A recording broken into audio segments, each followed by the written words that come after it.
Bill ఇచ్చినామా 500 తీసుకొని పోవన్నా. నువ్వేం చేస్తున్నావు? ఎక్కువ డిమాండ్ చేస్తున్నావు పైసలు. ఎంత అడుగుతున్నావు ఇప్పుడు? ఎంత అడుగుతున్నావు నువ్వు? ఇక్కడ డిస్టెంట్ 650 రూపాయలు కాబట్టి 600 రూపాయలు. అది బిల్లులు ఎందుకు అనిపిస్తలేదు అని అడుగుతున్నా. మాకు కూడా బిల్లులు చూపి అంటున్నా. ఆ బిల్లులో చూపి అంటున్నా. నువ్వు చూపించిన బిల్లులో చూపి. ఆ బిల్లు ఏది? ఆ బిల్లులా నీకు 500 చూపించిన తర్వాత మేము ఎందుకు ఎక్కిస్తాము? ఇక్కడ 500 క్లియర్ కనబడుతుంది కదా. ఏం మాట్లాడి తీసుకుంటా అంటే తీసుకో. ఇయ్యం భయ్. మేము 500 అన్నారు. ఒక్క నిమిషం. 500 బిల్లు ఇచ్చిండ్రు. దొంగతనం చేయటం సార్ నీ దగ్గర. నీకేం కావాలి? ఓకే, ఇప్పుడు ఏం కావాలి నీకు? బండి ఓనర్తో మాట్లాడండి. జిహెచ్ఎంసీ కాదా? ఒక్క నిమిషం. ఒకటి అడుగుతా. ప్రైవేట్ జిహెచ్ఎం వాళ్ళు కావు, ఆయన సొంత ఓన్ పనులు కావాలి. బయట పనులు, ప్రైవేట్ పనులు ఇవన్నీ. మేము ప్రైవేట్ లో బుక్ చేయలేదు, జిహెచ్ఎంసీలో బుక్ చేసినాం. ఆ జిహెచ్ఎంసీ బిల్ ఇచ్చారు కదా మీరు. జిహెచ్ఎంసీలో బుక్ ఇచ్చినాం కదా. పెట్టండి నెంబరా. ఆ బుకింగ్ లో ఉంటది, తీసుకో. బుకింగ్ లో ఉంటది కదా నెంబర్. వాళ్ళు చాలా రూల్స్ మాట్లాడుతున్నారు. రూల్స్ కాదు, కరెక్టే చెప్తున్నాము. ఇప్పుడు నీకు ఎందుకు ఎక్కువ ఇస్తాము? అన్యాయం ఇస్తాము. నీకు 50 రూపాయలు ఎక్కువ కావాలంటే ఇస్తాము. నువ్వు డిమాండ్ పైసలు డిమాండ్ చేస్తే నువ్వేమన్నా నువ్వు 500 ఇచ్చినాము.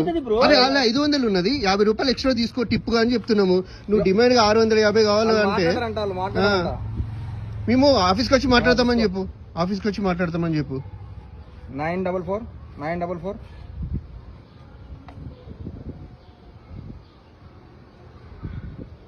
బిల్లు ఇచ్చినామా 500 తీసుకొని పోవన్నా. నువ్వేం చేస్తున్నావు?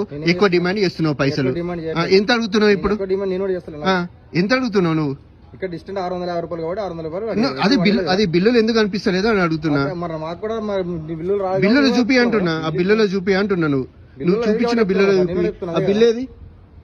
ఆ బిల్లులా నీకు 500 చూపించిన తర్వాత మేము ఎందుకు ఎక్కిస్తాము? ఇక్కడ 500 క్లియర్ కనబడుతుంది కదా. ఏం మాట్లాడి తీసుకుంటా అంటే తీసుకో. ఇయ్యం భయ్. మేము 500 అన్నారు. ఒక్క నిమిషం. 500 బిల్లు ఇచ్చిండ్రు. దొంగతనం చేయటం సార్ నీ దగ్గర. నీకేం కావాలి? ఓకే, ఇప్పుడు ఏం కావాలి నీకు? బండి ఓనర్తో మాట్లాడండి. జిహెచ్ఎంసీ కాదా? ఒక్క నిమిషం. ఒకటి అడుగుతా. ప్రైవేట్ జిహెచ్ఎం వాళ్ళు కావు, ఆయన సొంత ఓన్ పనులు కావాలి. బయట పనులు, ప్రైవేట్ పనులు ఇవన్నీ. మేము ప్రైవేట్ లో బుక్ చేయలేదు, జిహెచ్ఎంసీలో బుక్ చేసినాం. ఆ జిహెచ్ఎంసీ బిల్ ఇచ్చారు కదా మీరు. జిహెచ్ఎంసీలో బుక్ ఇచ్చినాం కదా. పెట్టండి నెంబరా. ఆ బుకింగ్ లో ఉంటది, తీసుకో. బుకింగ్ లో ఉంటది కదా నెంబర్. వాళ్ళు చాలా రూల్స్ మాట్లాడుతున్నారు. రూల్స్ కాదు, కరెక్టే చెప్తున్నాము. ఇప్పుడు నీకు ఎందుకు ఎక్కువ ఇస్తాము? అన్యాయం ఇస్తాము. నీకు 50 రూపాయలు ఎక్కువ కావాలంటే ఇస్తాము. నువ్వు డిమాండ్ పైసలు డిమాండ్ చేస్తే నువ్వేమన్నా నువ్వు 500 ఇచ్చినాము. అరే అలా 500 ఉన్నది, 50 రూపాయలు ఎక్స్ట్రా తీసుకో టిప్ గా అని చెప్తున్నాము. నువ్వు డిమాండ్ 650 కావాలంటే మేము ఆఫీస్కి వచ్చి మాట్లాడతామని చెప్పు. ఆఫీస్కి వచ్చి మాట్లాడతామని చెప్పు. 944.